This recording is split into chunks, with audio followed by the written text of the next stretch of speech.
Hi everyone, welcome to Saturday Night Crafting. My name is Sasha Reed, and every Saturday night I like to do a fun tutorial with you, something fun and techniquey with card making. And tonight I wanted to play with black cardstock. So I'm going to pair it with my pearlescent watercolor paints from Arteza. They also do watercolor gouaches as well in the pearlescent color range, but anything pearlescent watercolor will be fantastic for this technique. So I apologize if you haven't got that, but this stuff just pops on black cardstock and it's really fun to work with. So when I got my palette, it came with a white and a black little sampler thing that you can use. And so I did my little sample swatches on there so I knew which colors I wanted to use on my black cardstock.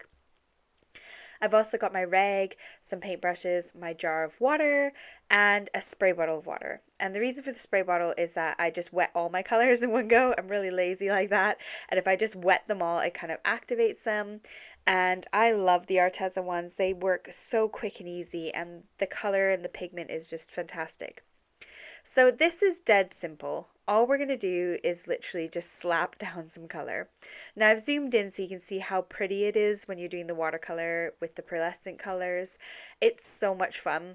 And I spent half the time just watching it kind of do its little magic on the black cardstock. It really does pop on there, but it really does make a difference between the colors if you're doing them on a white color or if you're doing them on black. So make sure to color swatch because sometimes they just look completely different than what you think they're going to look like. So starting off my tutorial, we are just painting this pearlescent color directly onto some normal black cardstock. This is not watercolor card, so it really does get quite soggy, and you're seeing that I can't really shift that color. My paintbrush is drying so fast because the cardstock is going and just sucking it in. So I'm literally just adding lots and lots of water. When I'm finished, it looks like this hot mess. And on it, you can see those kind of harsh lines where I put the colors next to each other.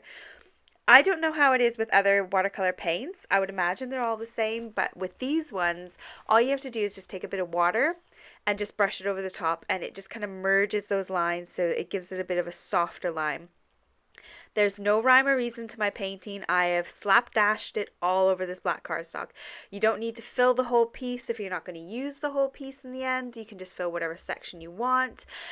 You could go a lot lighter as well. I went really heavy-handed with my ink, but you could go a lot lighter with this paint and not have it be quite so concentrated. It could be showing a lot more of the black, if that makes sense. So once I've softened all those lines, I'm going to go ahead and add some kind of streaks just for some bit of texture to it. I just wanted to have something else. You could do just splashes of color. You could avoid doing that altogether. Here I'm showing you it's very wet. My cardstock's really soggy, so I did dry it a little bit before I went ahead and added some white. This is from Pretty Gets Gritty. It's just some kind of white spray, but I clogged up the nozzle and I'm too lazy to declog it, so I'm just using my paintbrush, and I wanted the dots anyways. I didn't want a mist, I wanted some dots. So I'm just dabbing them all over the place. I like this one because it stays solid and it stays white, which is really nice. Some of the ones I've got before, they've just kind of absorbed in and it doesn't really have the same effect. So I finished off that last one and moved on to this one, which looks again like a really weird hot mess. And this is obviously these colors for a reason. So I'm doing flowers and leaves if you haven't worked it out. Now do make sure to obviously come in and dry it because you don't want a soggy mess when you go to die cut. So I'm using these Hydrangea dies that I got from Apple Blossom from Craft Stash. These were part of my design team package and I love them. There's a whole set of them. There's 6 different flowers. And that's what I'm going to use today. So my flowers are going to be the left sheet of card and my leaves are going to be the right. So it looks ridiculous, but when you cut them out, how pretty do they look? There's something about the black cardstock that makes them pop, makes them look totally different than they did originally on that big massive sheet. So when we've die cut them out, they just look stunning. They look meant to be. I've got one of these weirdo tools, which I can never remember the name of, that I picked up by fluke from Tonic, and if I can find it, I'll put some links down for you. And all I'm doing is just kind of rubbing the leaves to kind of make them curl up, and then rubbing the back center to make the center pop forward. So the leaves are going down with the edges popping up and the middle I'm trying to pop up as well. And then I can stack them really nicely and glue them together. To give the leaves a bit of character and dimension, I'm going to kind of rub through the center where that stem line is. And then I'm going to rub the edges of my leaf. And that kind of just gives them some more oomph. I don't really know what I'm doing. I really honestly don't know. This is not my forte. But I have fun. And I play with it, and I found that I liked when I rubbed it with this metal stick thing that it looked much better than when I left it flat. So here are my dimensional leaves and my dimensional flowers with their super cool shine and sheen on them.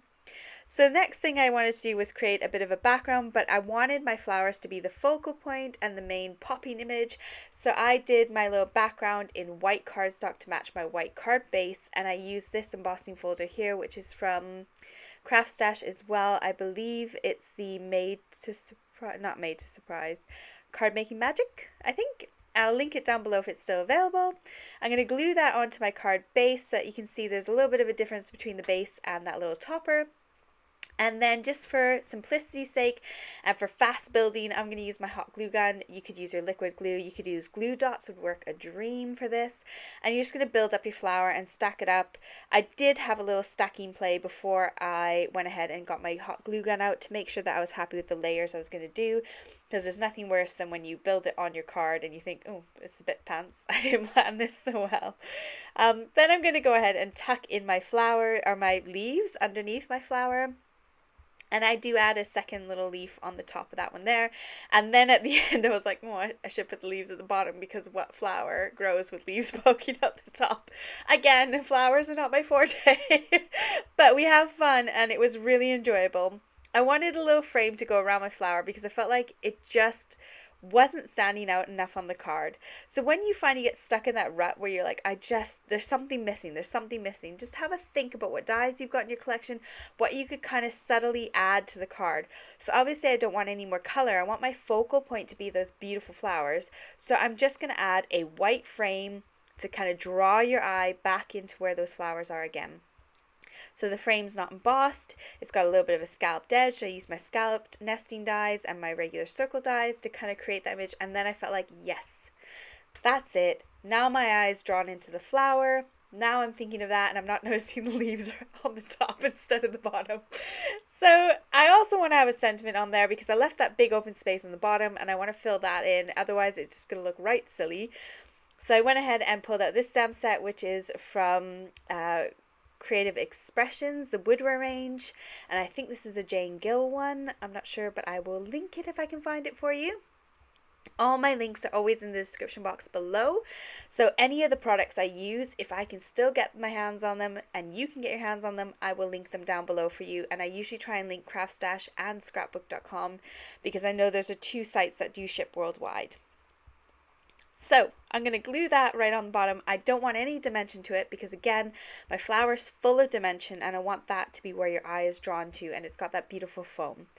Now, I had a lot of cardstock left, and so I thought, let's make another card. Let's go for black on black. So we're going with our beautiful painted image and we're going to stick it onto a black card base, and I went with this doily die, flower doily die, and I used all the dies together to create this one big die. So it comes with 6 dies in the set and you can put them all together to make this one gorgeous one.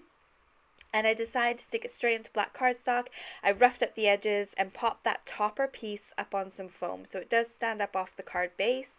And obviously you want to line it with some white, or you're not going to have anywhere to write your message unless you've got some beautiful metallic pens that work really well, or a white gel pen. So those are the 2 cards I made today with the technique of using metallic paints on black cardstock. I hope you had a fantastic time with me. And guess what? I'm moving house. I'm so excited. We finally have a move date and we are moving on the 10th of December. So I might have a week of missing videos. I'm not quite sure, but we are thrilled to bits. We are finally moving into our dream home. And I cannot wait to share that with you once we move in. I will share some pictures with you so you can see what our new house looks like. And yeah, so thank you so much for joining me tonight. Thank you for all your patience with my lack of videos lately. And I cannot wait to see you again soon. Bye.